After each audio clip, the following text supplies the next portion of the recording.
bahwasanya kita hidup di atas muka bumi ini adalah untuk diuji, dan Allah Subhanahu wa taala telah menyatakan dalam banyak ayat akan hal ini, ya. Di antaranya firman Allah Subhanahu wa taala, am hasibatum an tadkhulul jannata wa lamma ya'tikum mathalul ladzina khalau min qablikum massatuhumul ba'sa wad-dharra. Apa kalian menyangka akan masuk surga sementara belum tiba kepada kalian ujian-ujian sebagaimana ujian yang menimpa orang-orang sebelum kalian. Mereka ditimpa dengan penderitaan, mereka ditimpa dengan berbagai macam cobaan. Jadi ujian menimpa seorang adalah suatu keniscayaan. Namanya kehidupan pasti diuji karena memang kita diciptakan untuk diuji. Allah Subhanahu wa taala berfirman juga, ya, tabarakalladzi biyadihil mulku wa huwa ala kulli syai'in qadir alladzi khalaqal mauta wal hayata liyabluwakum ayyukum ahsanu amala. Dialah Allah Subhanahu wa taala yang menciptakan kehidupan dan kematian untuk apa? Liyabluwakum ayyukum ahsanu amala, untuk menguji kalian siapa di antara kalian yang terbaik amalannya. Allah juga berfirman, inna ja'alna ma'al ardi zinatan laha linabluwakum ayyukum ahsanu amala.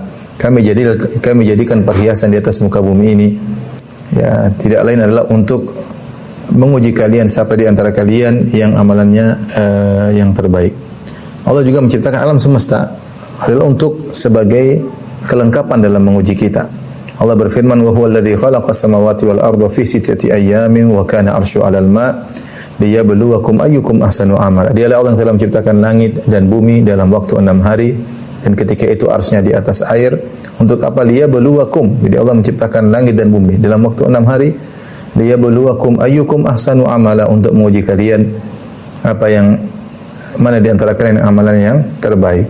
Allah juga berfirman, alif lam mim ahasiban nasu ayyutraku ayyaqulu amanna wa hum la yuftanun. Apakah manusia menyangka mereka dibiarkan untuk mengucapkan kami telah beriman lantas mereka tidak diuji? Wa laqad fatanna alladziina min qablihim fala ya'lamanna alladziina shadaqu fala ya'lamanna Allahu alladziina shadaqu wa la ya'lamanna al-kadzibin. Sungguh kami telah menguji orang-orang sebelum mereka agar Allah tahu mana di antara mereka yang imannya benar dan mana di antara mereka yang imannya buruk, ya, tidak benar. Jadi ayat-ayat yang tadi saya bacakan semua, Allah menciptakan kehidupan kematian, Allah menciptakan langit dan bumi, Allah menjadikan bumi ini, Allah menghiasi bumi ini. Ya, semuanya adalah untuk menguji hamba-hambanya yang Allah ciptakan di atas muka bumi, ya. Sehingga ujian adalah keniscayaan yang pasti dihadapi oleh seorang hamba. Nah, ketika kita menyadari akan hal ini, ya, kita mempersiapkan diri kita untuk menghadapi ujian-ujian tersebut karena tidak bisa kita hindari. Inilah tabiat atau sifat daripada kehidupan di dunia. Bahwasanya kehidupan tersebut tidak lepas dari yang namanya kesedihan, kekhawatiran, ketakutan, ya, tangis dan tawa, ya. Itulah kehidupan. Apalagi Allah sudah menegaskan bahwasanya Allah menciptakan manusia dengan kabad. Kata Allah, laqad khalaqnal insana fi kabad. Sungguh kami telah menciptakan manusia dalam kondisi susah payah. Dalam kondisi susah payah. Semua ini untuk menjelaskan perbedaan antara kehidupan di dunia dengan kehidupan di surga. Di surga tidak ada kepayahan, tidak ada kekhawatiran, tidak ada tangisan, tidak ada kesedihan, ya. Semuanya mudah, semua menyenangkan. Tapi itu di surga. Di dunia kamu diuji, ya. Coba kita renungkan kehidupan kita. Kita sejak lahir kita sudah dalam kondisi sulit, dalam lahir dengan tangisan, kemudian kita merangkak, kita nyusui, kemudian dengan kepayahan. Betapa sering anak-anak sejak kecil sudah menangis, ya. Hidupnya, ya, dengan ujian, ya, dengan ujian. Nanti ketika dia beranjak dewasa, dia menjalani kehidupannya, entah belajar, entah ini, sampai akhirnya dia menikah. Ketika dia menikah, dia menghadapi ujian yang baru, ujian istrinya sebagai ujian, anak-anaknya sebagai ujian, atau suaminya sebagai ujian, ya. Dia harus memenuhi nafkah keluarga, dia harus membangun rumah, dia harus ini, harus anak, sehingga datanglah ujian silih berganti menerpanya, ya. Apapun kondisi, apakah dia seorang laki atau seorang wanita, ada ujiannya, ya. Demikian juga apakah dia sebagai rakyat jelata, orang miskin yang banyak ujiannya, ya, dengan kesulitan ekonomi, ya, kemudian mungkin dihina oleh orang lain, ya, dan yang lainnya. Demikian juga orang kaya punya ujian sendiri, ya. Ujian terkait dengan perusahaannya, ujian terkait dengan pegawainya, ujian terkait dengan persaingan bisnisnya. Terkadang orang kaya lebih sulit tidur daripada orang miskin. Rakyat jelata punya ujian, bahkan pemimpin juga punya ujian. Kepala negara punya ujian, dia masuk dalam ujian pertarungan dalam merebut mencari jabatan, ikut dalam pemilihan, ya, kemudian harus macam-macam lah ujian hidup, ya. Ketika dia sendiri penguasa, dia pun diuji dengan berbagai macam ujian, ya, dengan kondisi rakyatnya yang terkadang sulit. Ketika musim pandemi, siapa yang paling pusing? Paling pusing adalah penguasa negara, ya, yang bertanggung jawab untuk kondisi rakyatnya, ya. Pusing, pening, ya. Kemudian diuji dengan cacian dan makian rakyatnya sendiri, diuji dengan anak buahnya yang tidak berkompeten atau bahkan berkhianat. Demikian masing-masing ada ujiannya, ya. Ya. Siapa sih yang tidak diuji, ya? Oleh karenanya kita bisa memastikan bahwasanya kita semua pasti diuji. Bahkan ketika kita diberi kenikmatan, di balik kenikmatan tersebut ada ujian. Benar, di balik kenikmatan tersebut ada ujian. Ketika seorang diberi kenikmatan, memiliki seorang anak misalnya, kita tahu betapa sedih orang yang tidak punya anak. Berdoa kepada Allah minta punya anak, apalagi Allah takdirkan dia mandul, dia sedih. Tapi ketika seorang punya anak, dia dapat kenikmatan, senang punya anak, tapi siap-siap dia menghadapi ujian. Di antara ujian tersebut, misalnya anaknya sakit, maka dia sedih. Ketika dia harus jauh dari anaknya, yang itu tidak dirasakan oleh orang yang mandul, yang tidak punya anak, ya. Jadi maksud saya, segala kenikmatan yang Allah berikan dan semua, di balik itu ada kesedihan. Itulah tabiat kehidupan dunia. Punya anak kita sedih, kita yang punya anak. Kita sedih kalau anak kita misalnya sakit. Kita sedih kalau kita jauh dari anak, rindu untuk bertemu dengannya, ya. Kita sedih kalau anak kita nakal. Kita sedih kalau anak kita nangis diganggu orang. Kita sedih kalau anak kita ternyata misalnya membentak kita, durhaka sama kita. Bahkan saya ketemu dengan sebagian orang yang mereka bersedih di masa tuanya karena jauh dari anak-anaknya, tidak pernah telepon dia. Anak tidak mempedulikan dia hidup bersendirian dalam ketuaannya. Dan ini siksaan tersendiri. Yang ini semua tidak pernah dirasakan oleh yang tidak punya anak. Coba kita bicara lagi nikmat berikutnya, istri. Ya taib, kita istri nikmat, istri bermesraan, bercanda, ada teman perjalanan. Tapi ada kesedihan-kesedihan di balik itu. Ya mungkin bertengkar, sedih, ya. Atau banyak tuntutan, istri ingin beli sedih, cari nafkah buat istri, ya. Terkadang terkait dengan masalah keluarganya, terkadang terkait masalah keluarga kita, terkadang orang tua kita tidak cocok sama istri kita, ya. Terkadang istri kita tidak cocok sama orang tua kita, terkadang istri kita tidak cocok dengan kakak-kakak kita, terkadang kita tidak cocok dengan ipar-ipar kita. Ini seandainya orang tidak punya istri, nggak ada muncul ini semua. Jadi di balik kenikmatan pasti ada ujian-ujian kita dapatkan. Kalau kita selalu sayang sama istri, kita berjauhan, kita rindu, kita sedih jauh dari istri, ya. Ketika istri sakit kita menangis. Terlebih kalau istri meninggal, ujian sangat berat. Makanya di ujian berat yang dirasakan oleh Nabi SAW adalah istrinya meninggal, Khadijah radhiyallahu taala anha, ya. Bahkan semakin seorang mencintai orang lain, semakin tinggi kebahagiaan yang dirasakan, maka perpisahan semakin pahit. Subhanallah, berbanding lurus. Inilah tabiat kehidupan dunia. Jika antum cinta banget sama istri antum, nanti saatnya ketika berpisah, pedihnya juga sangat amat. Jika kita sangat sayang kepada orang tua kita, begitu kita berpisah, kita merasakan kesedihan yang luar biasa. Semakin kita sayang, semakin berat perpisahan. Jadi boleh saya simpulkan, tidak ada kenikmatan yang kita rasakan di dunia, kecuali di balik itu ada kesedihan yang menanti, ya. Ya, makanya bisa jadi seorang bersedih karena tidak punya anak. Sementara di sisi lain ada orang yang bersedih karena punya anak. Anaknya begini, anaknya begitu. Ini model lain lagi. Ternyata anaknya durhaka, anaknya bandel, anaknya suka nyuri uangnya, anaknya bikin malu keluarga. Ada sisi lain seorang wanita sedih karena tidak ada yang melamarnya. Dia dalam kondisi gadis tua, perawan tua.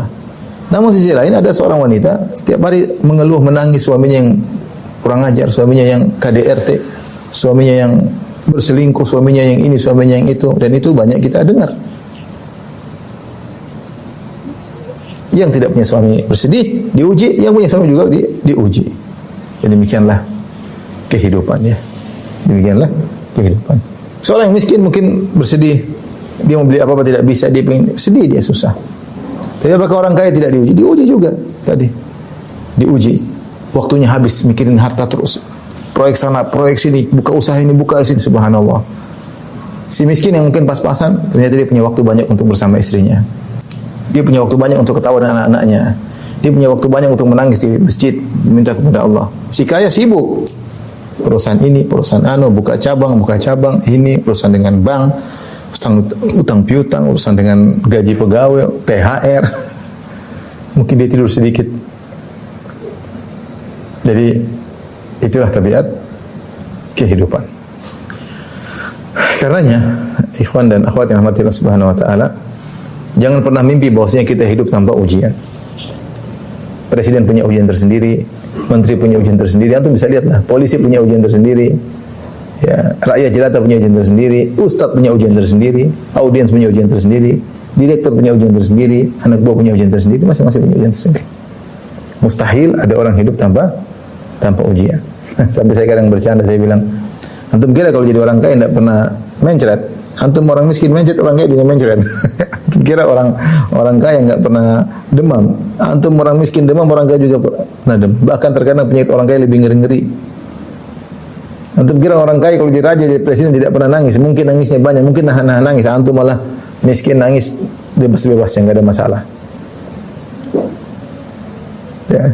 Makanya kalau kita renungkan hal tersebut, betapa sering kita melihat di papan-papan reklame foto orang-orang populer, orang-orang pejabat, orang-orang kaya, tapi di balik raut wajah mereka menyimpan berbagai macam permasalahan. Cuma kita tahu, terkadang kita tahu, terkadang kita tidak tahu. Ya. Jadi ini yang saya sampaikan pada kita, ya, bahwasanya kita semua akan diuji oleh Allah Subhanahu wa taala. Tidak seorang pun dari kita yang bisa luput dari namanya ujian. Demikianlah kehidupan, selalu disertai dengan terkontaminasi dengan kesedihan dan terkontaminasi dengan tangisan, ya. Dan juga kekhawatiran, ketakutan. Baik. Adapun macam-macam ujian, ikhwan akhwat yang rahmati Allah Subhanahu wa taala, ada ujian yang di luar daripada sebab kita. Memang Allah Subhanahu wa taala menjadikan demikian tanpa ada sebab yang kita lakukan, ya. Seperti ujian terkait dengan diri seorang atau tubuhnya, misalnya dia mengalami cacat misalnya, atau lahir dalam kondisi tidak normal misalnya, atau ya seperti itu. Ini Allah kasih ujian. Atau ketika dalam perjalanan ternyata mengalami kecelakaan, ya. Misalnya juga ujian yang terkait dengan hartanya, ya. Dia bekerja mengumpulkan hartanya selama bertahun-tahun, bahkan puluhan tahun. Ketika hartanya sudah mulai banyak terkumpul, ternyata dia menggunakan dalam satu transaksi salah dalam prediksi, akhirnya ludeslah semua hartanya. Perlu keringat yang dia keluarkan selama ini, selama bertahun-tahun, sirna tiba-tiba dalam waktu yang sangat cepat. Ini ujian dalam harta. Sebagian orang mengalami demikian. Tiba-tiba pupus hilang begitu saja. Tadi ujian dalam tubuh seorang. Saya kemarin ketemu seorang, subhanallah, lagi umrah sama saya. Dia bilang, Ustaz, saya sudah pilih makanan, saya olahraga teratur. Artinya dia merasa dirinya sehat. Dia benar-benar merasa dirinya sehat. Ya. Kemudian dia sudah makan teratur, olahraga. Ternyata Allah takdirkan kena kanker. Mau diapain? Ya. Saya juga ketemu dengan seorang di Arab Saudi. Dia cerita, saya punya kawan 15 tahun dia jaga makan, kurangi gula, tidak makan gula, tidak makan ini, makan. Tahu-tahu setelah 15 tahun dia kena gula. Sampai dia merasa kayak terpukul. Dia seakan-akan, aduh, kenapa dari dulu saya enggak makan enak-enak aja, ujung-ujungnya juga kena penyakit gula. Ini ujian di luar kemampuan dia. Di luar dia tidak mau tapi terkena. Ya, ujian itu masing-masing ada hikmahnya. Allah tentu memberikan ujian kepadanya, ada hikmahnya. Contohnya ujian berkaitan dengan orang yang dia cintai, ya, kehilangan istrinya, istri yang sangat dicintai meninggal, ibunya yang sangat dia cintai kemudian meninggal dunia, anak yang sangat dia cintai di puncak-puncak kasih sayang atau dipanggil oleh Allah Subhanahu wa taala. Saya kenal seorang di Jogja. kebetulan kita lagi di Jogja ya. Dia punya anak kuliah, kalau tidak salah kuliah kedokteran ya. Anak semata wayang. Kemudian ketika sukses wisuda, meninggal saat wisuda. Subhanallah. Artinya dia anak yang dia harapkan tiba-tiba di penghujung justru meninggal ya. Di puncak-puncak kecintaannya kepada anak tersebut sangat tinggi ya. Itulah ujian yang di luar kehendak seseorang ya. Namun ada ujian yang juga yang adalah sebab perbuatan hamba. Artinya ketika hamba masuk dalam perbuatan-perbuatan tersebut pasti ada ujian ya. Contoh di antaranya misalnya ketika seorang berkecimpung dalam medan jihad, dia tahu ujian. Dia memang mencari ujian karena ingin mendapatkan pahala. Ketika dia masuk dalam medan jihad, tentu dia akan mendapat banyak ujian ya. Makanya Allah mengatakan in takunu ta'lamuna fa innahum ya'lamun kama ta'lamun.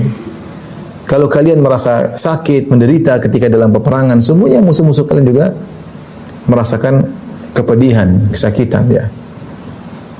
Wa tarjuna minallahi ma la yarjun. Tapi bedanya kalian berharap pahala dari Allah, mereka tidak. Jadi Allah gambarkan namanya jihad pasti ada ujian berjalan jarak yang jauh. Apalagi seperti zaman sahabat ya, dari Madinah kota Tabuk 750 kilo, musim panas, subhanallah. Nanti terjadi pertarungan, mungkin meninggal, mungkin ada luka, mungkin ada hartanya diambil ya, ujian. Jadi tapi ujian tersebut dia sengaja menjalaninya karena dia mengharap pahala dari Allah Subhanahu wa taala. Sampai Allah mengatakan dzalika bi annahum la yusibuhum dhama'un wala nasabun wala makhmasatun fi sabilillah. Wala yata'una mawti'an yaghidhul kuffar wala yanaluna min aduwwin nailan illa kutiba lahum bi amalun salih. Allah sebut dalam surat At-Taubah tentang ujian-ujian yang dihadapi oleh orang yang sedang berjihad. Yang demikian itu karena mereka itu para mujahidin ketika sedang berjalan dalam jihad tidak mengalami kehausan, tidak mengalami keletihan, tidak mengalami kelaparan di jalan Allah. Ya, dan tidak pula menginjak suatu tempat yang membangkitkan amarah orang-orang kafir. Dan tidak menimpakan suatu bencana kepada musuh, kecuali semua itu akan dituliskan sebagai suatu amalan kebajikan. Jadi Allah mengatakan kalau kamu dalam jihad, kamu lapar, kamu haus, kamu capek, ini semua berpahala. Itu semua ujian hidup yang dirasakan oleh seorang ketika dia berjihad. Karena dia ingin melakukan ibadah, dia tahu di situ ada ujiannya. Contoh lagi misalnya seorang ingin ibadah haji atau umrah. Rasulullah SAW menamakan ibadah haji dan umrah adalah jihad bagi para wanita. Aisyah radhiyallahu anha bertanya, "Ya Rasulullah, hal 'ala nisa'i min jihad?" Ya Rasulullah, apakah wanita wajib berjihad? Kata Rasulullah SAW, "Na'am 'alaihinna jihadun la qitala fi." Kata Nabi sallallahu alaihi wasallam, wajib bagi wanita jihad tanpa peperangan, al-haji wal umrah. Haji dan umrah. Makanya ketika Aisyah merasa kesulitan dalam berhaji, Rasulullah SAW berkata, "Ajruki ala qadri nasabik." Sungguhnya pahalamu sesuai dengan berdasarkan keletihanmu yang kau rasakan. Karena berjihad, berhaji, keletihan, ada kemacetan, kemudian kepadatan, panas terik, apalagi tahun-tahun terakhir ini haji dalam kondisi musim panas. Terkadang harus jalan jauh untuk melempar jamarat, sebagian jemaah sampai sekali jalan sampai entah berapa 7 kilo, 8 kilo, bayangkan bolak-balik sudah 16 kilo sekali lempar jamarat. 3 hari lakukan demikian ya. Sebagian jemaah berhaji tanpa memiliki tenda sehingga berjalan dari satu tempat ke tempat yang lainnya. Tapi dia memang tahu itu ujian, makanya dia menyiapkan dirinya menghadapi ujian tersebut. Ya, ini ujian yang memang dia sengaja untuk menghadapinya. Kalau yang model pertama tadi hamba tidak mau, tapi dia tidak bisa dihindari ya. Yang ini memang dia tahu dia bakal dapat ujian, maka dia posisikan dirinya untuk menghadapi ujian tersebut. Contoh lagi seperti beramar ma'ruf nahi mungkar. Bernahi mungkar terutama tentu ini akan mendatangkan banyak ujian. Allah Subhanahu wa taala telah berfirman, wal asr innal insana fi khusr alladziina aamanu wa 'amilus shalihaati wa tawassaw bil haqqi wa tawassaw bis sabr. Demi masa sungguhnya manusia dalam kerugian kecuali orang yang beriman dan beramal saleh dan saling berwasiat dalam kebaikan dan saling berwasiat dalam kesabaran. Allah menjelaskan kalau manusia sudah saling berwasiat dalam kebaikan, itu menyeru kepada ma'ruf, mencegah kemungkaran, pasti akan diuji. Makanya wa tawassaw bis sabr, Makanya harus saling nasihat dalam kesabaran. Luqman ketika menasihati putranya, beliau berkata, Luqman al-Hakim, wa'mur bil ma'rufi wanha 'anil munkar wasbir 'ala ma asabak. Serulah kepada kebaikan dan cegahlah kemungkaran, wasbir 'ala ma asabak. Niscaya kau akan diuji, oleh karenanya sabarlah dalam ujian akan menghadapimu. Dan demikianlah orang kalau bernahi mungkar pasti diuji. Kalau dia bicara tentang maksiat ini haram, dia bicara tentang syirik itu adalah haram dengan berbagai macam, ya. Dia melarang ini, melarang anu, dia pasti banyak orang tidak suka dengan perbuatannya. Banyak orang terganggu. Kesenangannya diusik. Kalau dia bilang musik haram, ya pasti dia orang tidak suka lah. Musik haram bilang ini bid'ah, itu bid'ah, ini tidak boleh. Apalagi mengatakan ini tradisi tidak boleh, tradisi ini syirik, tradisi ini bid'ah, tradisi ini buang-buang boros, mubazir. Oh, banyak pasti protes karena kenyamanan mereka terganggu. Oleh karena orang bernahi mungkar, dia harus sabar. Dia mencari ridha Allah Subhanahu wa taala. Bahkan dia mencari kemarahan manusia karena ingin mencari keridhaan Allah Subhanahu wa taala. Man iltamasa ridallah bi sakhatin nas. Kata Nabi sallallahu alaihi wasallam, siapa yang mencari keridhaan Allah dengan marahnya orang-orang, maka Allah akan ridha kepadanya, ya. Jadi dia ikhlaskan niat, dia masuk berkecimpung dalam medan dakwah. Kemudian dia menyuruh kepada kebaikan, mencegah kemungkaran. Ketika dia mencegah kemungkaran, banyak hal-hal yang dia katakan tidak boleh, ini tidak boleh, tidak boleh. Yang itu mengganggu kenyamanan, kelezatan, ya, kenikmatan banyak orang.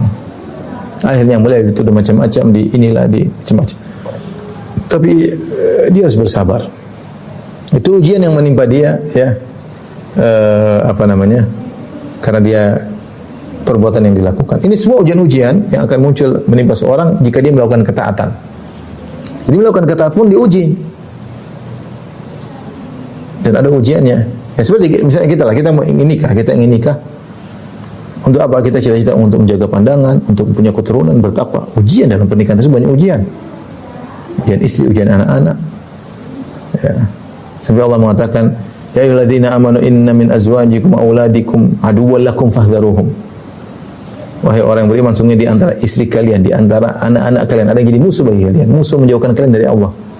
Jadi ada anak istri dan anak-anak yang mengajak suaminya untuk jauh dari Allah Subhanahu wa taala. Musuh, kata Allah. Fahdharuhum, waspadalah. Ada istilahnya apa?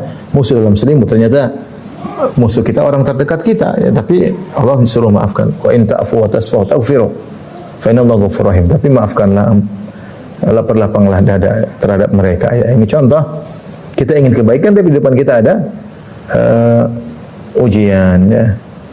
Seperti itulah. Jadi terkadang kita ingin melakukan ketaatan, di balik ketaatan-ketaatan tersebut banyak ujian. Tapi ketika kita tahu di balik ketaatan-ketaatan tersebut ada ujian, kita bisa mengkondisikan diri untuk menghadapi ujian-ujian tersebut.